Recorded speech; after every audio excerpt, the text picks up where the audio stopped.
Way over there, and this is with an 80 millimeter lens, way over here, there's this image which you can barely see. That's a long ways away, actually. And that image looks like this.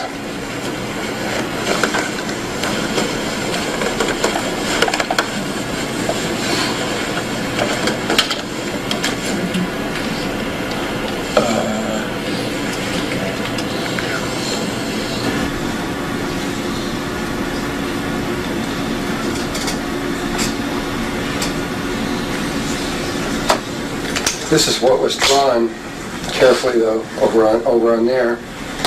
And that symbol is the symbol of the first Christians in the world before Christ was ever even born, which are the Coptics, which are also Egyptian. 500 years before Christ was born, they were talking about him coming.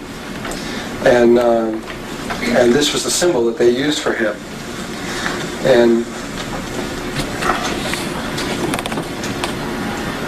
here it is, etched in one of the Egyptian walls. That was another symbol for him, which was the triangle with the cross in the middle. And another symbol for him that the Coptics gave. Oh, wait a minute. This is another one that they etched in one of the Egyptian walls.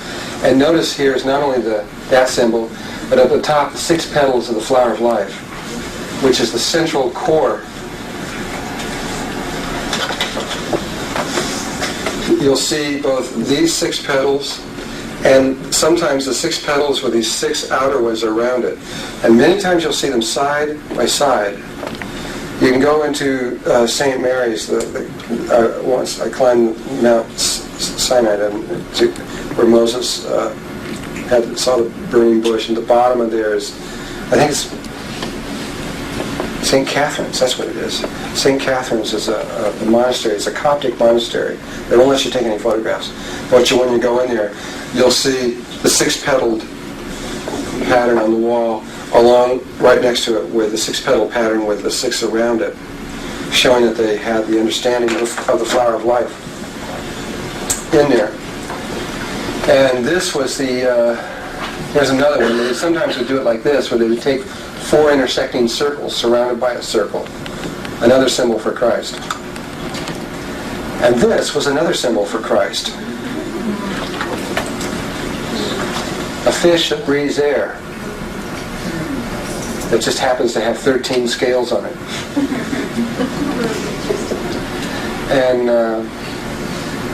And you can check this one out as an interesting bit of information. Even today, Christ you'll see this symbol for Christ. You all are familiar with this one, of the fish. And 200 years after Christ died, the Greek Orthodox Church took over the power of the Catholic Roman Church. And at that time, there were many, many changes that were made. And one of them was, prior to those 200 years, in the first 200 years before then, Christ was not known just as the fish. Specifically, he was known as the dolphin.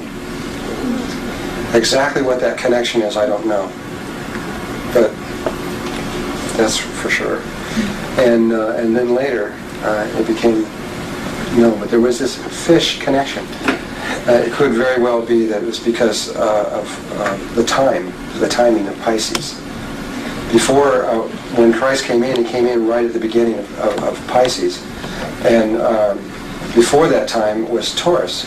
And they worshipped the bull. And the golden bull and all the stuff that was done on there, which was that time. And when Jesus came and became the fish in the Pisces, the bull was thrown down and was no longer the symbol that was being worshipped.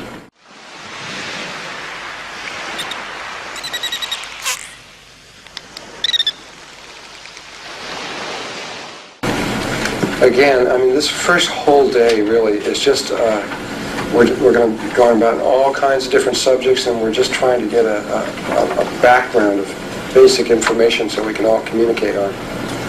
This is Flower of Life again, and I want to show you a relationship in the Flower of Life.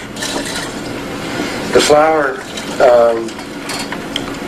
It was called the flower of life because, or one of the reasons why, is, well, if you take the image of a tree, specifically a fruit tree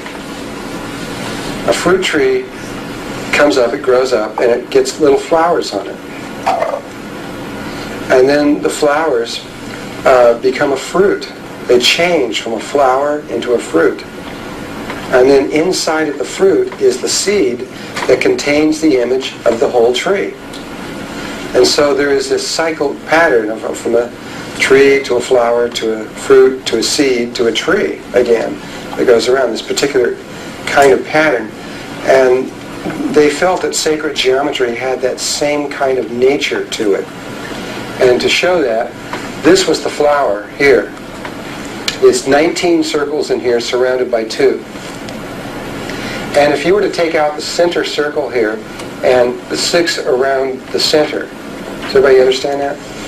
This one, and then there's a center, 1, 2, 3, 4, 5, 6, those 6 circles around there. If you take that out like this, does everybody get that? Okay, this is called the seed of life. They felt that it was the seed. Now that was another one that was, I told you, it was on that wall right next to the other one, right next to the flower. And there's another image here that some of you are familiar with probably, which is called the tree of life. And there are 10 spheres connected by these lines. Now originally there were 12 spheres. No doubt about that, because the oldest known tree of life is not Hebrew, but is Egyptian. And they're on 3 pillars at Luxor and 3 pillars at Karnak, Egypt, with the tree of life etched right on there, only with 1 sphere above and 1 sphere below. One up there and 1 below, up here. And but the Jews and the Egyptians had a lot in common. They lived together for a long time. So I'm sure they were interconnected on this belief. And the Kabbalah, by the way, which is the main form that you will find this through today, which we tend to believe is Hebrew, has only been out, as my understanding, at least in present day time, for 1,700 years. These pillars go way back thousands of years, at least almost 2,000 years before that.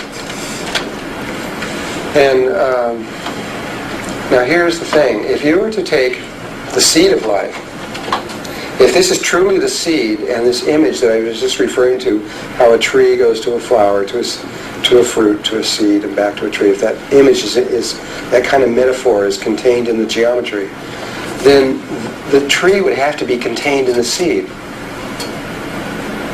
You understand? In there would have to be, in the seed would have to be the tree. That would have to be the source of the tree, of the Kabbalah, the tree of life. And so if it's true, then those two should superimpose geometrically. This should fit right over the top. And when you do it,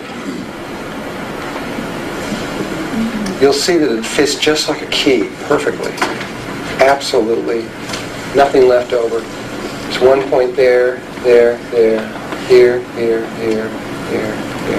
here, and the 10th one is down here, exactly on the 2 rims. If you fit 12, the 12 one that we found on the other one, the 12 one will fit right on the flower. Where the 11th and the 12th one will fit precisely above and below, delineating where the flower is.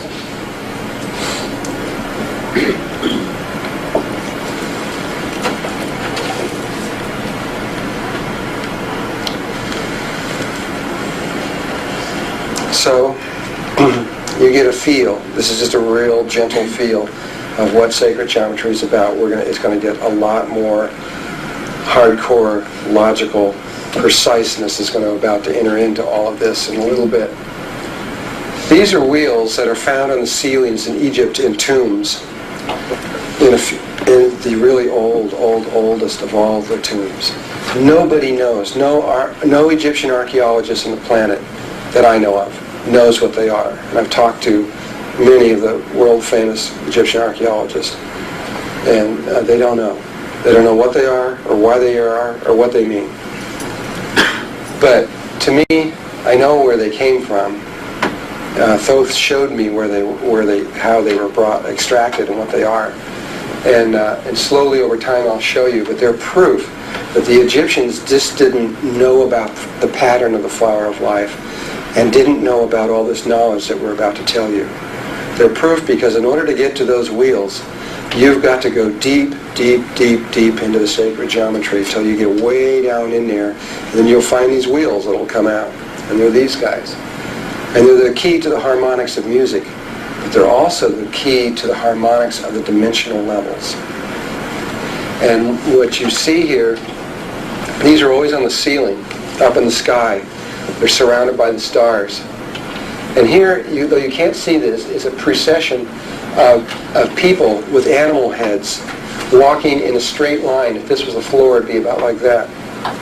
And they have these red-orange ovals over their heads, which are, according to Thoth, used to be called the egg of metamorphosis. And you'll understand why metamorphosis is involved in this at one point. And they're walking along here, and then suddenly there's a 90-degree turn, 90 degrees, and they're now walking this way, into the stars, and he's putting a sphere through the bull, which shows you how old this is, going back into the time of Taurus. And I'm going to have to leave these for a while to explain what they are, because we have a lot to lay down before this will all make sense. But these wheels they're maps. They're telling you exactly where they went, precisely where in the dimensional levels, and what they were doing, and where they were going. But just remember them. We'll have to wait till we get there till it makes sense.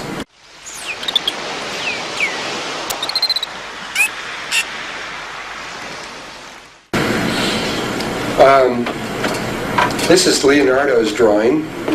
Again, this is all introduction still. This Leonardo's drawing with a little bit of me on there. I drew this person sitting down here and some of this other stuff around there. This is going to be a very important drawing in what we're doing. Though sacred geometry, as you will see, can discuss any subject whatsoever. There is no limit on what subject it cannot discuss and describe in detail.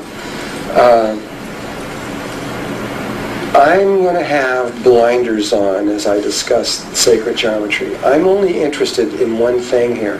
The purpose of this workshop is ascension, which is consciously moving from one world to another, bringing your body with you, which is a little different than resurrection, which is dying, and then afterwards, while you pass through the bardo, to consciously pass through the great void, and then reconstruct your body in that way, which is another possibility. It's just as noble as this one, but there's just another possibility is all.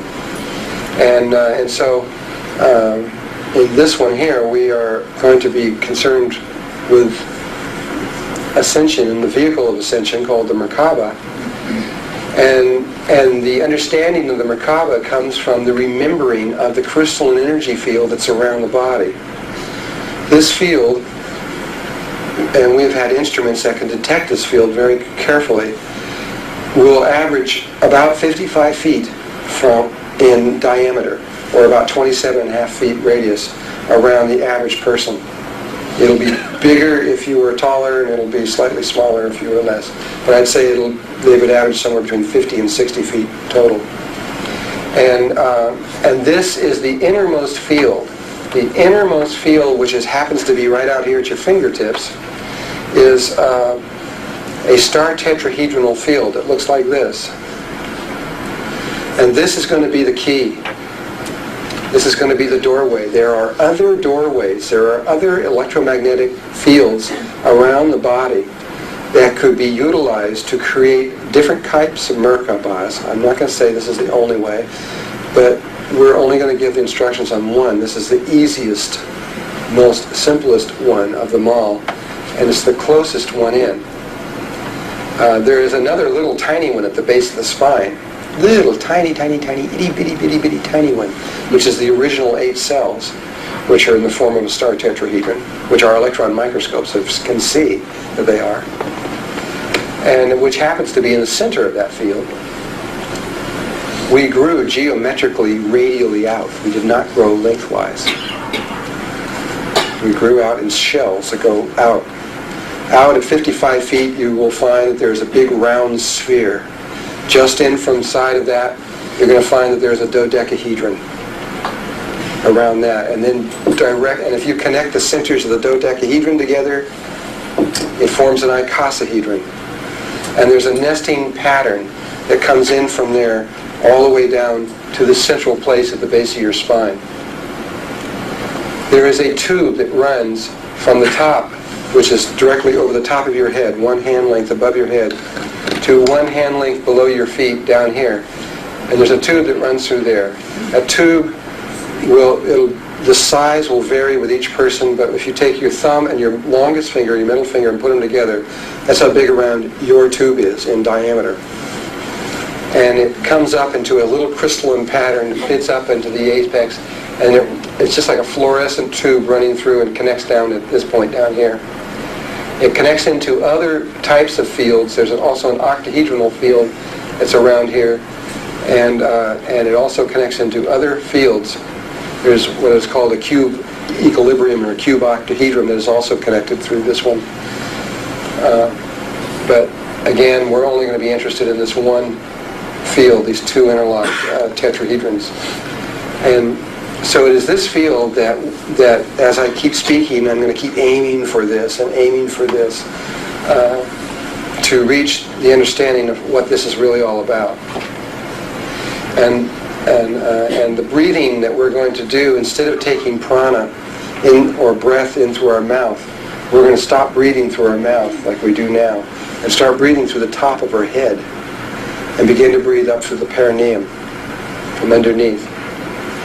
And just to clarify this a little bit more, for some of you who don't know what prana is, there are, in this invisible space right here, we know that there is air, and it's oxygen, nitrogen, etc.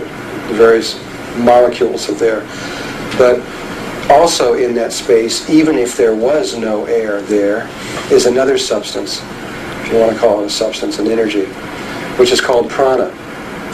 And prana is everywhere. There is nowhere where it is not. If you had a big chunk of solid steel here, a block as big as this, it would be in the center of it. If you were in deep space and with absolute voidness, there's prana there. It makes no difference where you are, there's always prana, and it's all you need. It's your new science of tachyon energy, which is, and the in machine and a lot of the over-unity generators that are now being created are simply connecting into fourth dimensional prana fields, which is everywhere. It's unlimited. There's no end to the amount of energy, unless we live in a limited world like we do, where we don't know about it, and we're using oil and stuff like that. Energy is not a problem, and for most life forms, that's the least of their problems. And so this is where we're going to be heading. We're going to learn to take the prana down this tube and the prana coming up this tube, and it's going to meet. The male and female prana is going to meet. Where it meets, you can control with your mind. And where it meets, which chakra it meets in, which energy center in the body it meets in, is an ancient science, which we're just going to start just lightly touch upon here in this class. Though you guys know it. I mean, you know it all, man. You've used your Merkaba millions and millions of times. This is nothing new, though for some of you, you may not quite remember. You got a pretty good idea that it's there, but you can't quite remember. But once you connect into it, the memories are going to come back very rapidly, because you're professionals. You'll know what it is. All right. We're going to come back to this many, many times again over here in time. But this is where we're heading. Leonardo understood this very clearly. There's obviously something going on in the world right now. At least it's obvious to a lot of people. Some people, maybe not. This is just normal, what's going on here. But this is not normal, what's happening here in 1992. This is very extraordinary. And in so many ways, you can see this. There's more people on the surface of the earth than there's ever been, and it's about to double. We're about to go from 5.5 billion to 11 billion people here real quickly. And there's a lot of things that are doubling right now, every few years now. One of them that I like to use because it's so clear is knowledge itself, understanding. We have, there's people who have done this. If you take all the information we've learned from the beginning of, say, the Sumerian culture 6,000 years ago to the year 1950, we had so many bits of information. And it was so much, basically, that we had learned. You could put it into the computer and you could count it. And but starting in the early 1900s, and I believe that it was right around 1910, 11, 12, 13, right about in there, something started happening that was extraordinary. And we started becoming a lot more intelligent, a lot faster. And by the year 1950, only 50 years later, in a short amount of time, we had doubled or matched the amount of information that we had learned in 6,000 years. So we learned in 6,000 years, we had doubled that in 50. It's incredible. But we doubled all of that again in 20 years by 1970. And then we doubled all of that again by about 1980. These are rough dates. And then we doubled it all again by about 1985. And now it's going so fast that it's out of control. Until the computers change. Now the computers are starting to catch up with our ability to receive the information. We're only just a couple more years away from this. Now this phenomenon is going to happen here in your lifetime. Just if nothing else happens, you're going to see this one happen. For example, the 286 came out, and it was able to do something. And then 18 months later, you had the 386 came out, and which about doubled its capabilities. Then 18 months later, you had the 486 come out, and now we're just about ready to have the 586 come out, which will be here in just it's here now. They're just about ready to present it, which is incredible. And they figure that it's doubling about every 18 months. By the end of this century, 7 years from now, you'll have a PC so powerful that a little individual sitting in his room will have more capability than all the computers in the world hooked together. Will have more power than that sitting there right now. Speed, ability, everything. And obviously, at one point here, the influx of information coming in will catch up with our ability to process the information. And what that means, we don't even know yet.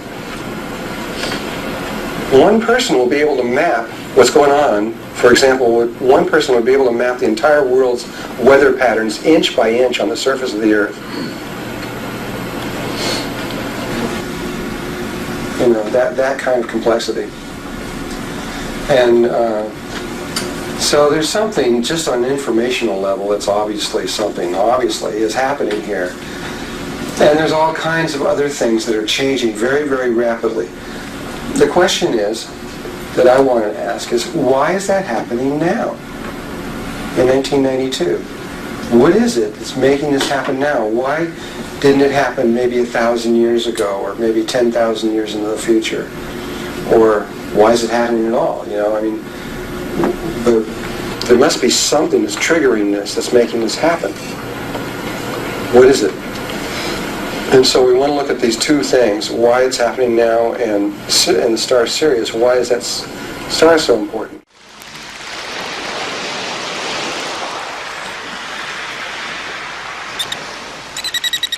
Well, here we are on this third planet, rotating out in space around this little star. At least we think we are. We're not, but we think we are. I'll tell you that later. It's an illusion. And almost everything we see out there is not happening at all like we think it's happening, not even close. And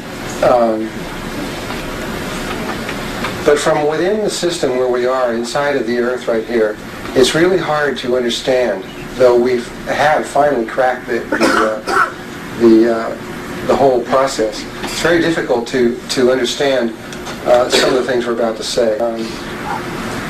And there is a connection between Sirius A and our star that I can only describe, I'll describe in a story. But the distance in space between, because we are linked in this way, the distance between us is not as great as you would think. We're only 90 seconds away from each other.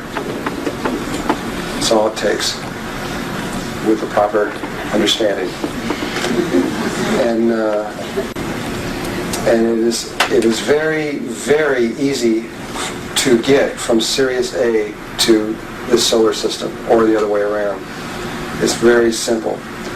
And the dolphins, if you read the stories of Peter Shenstone, who knows Peter Shenstone?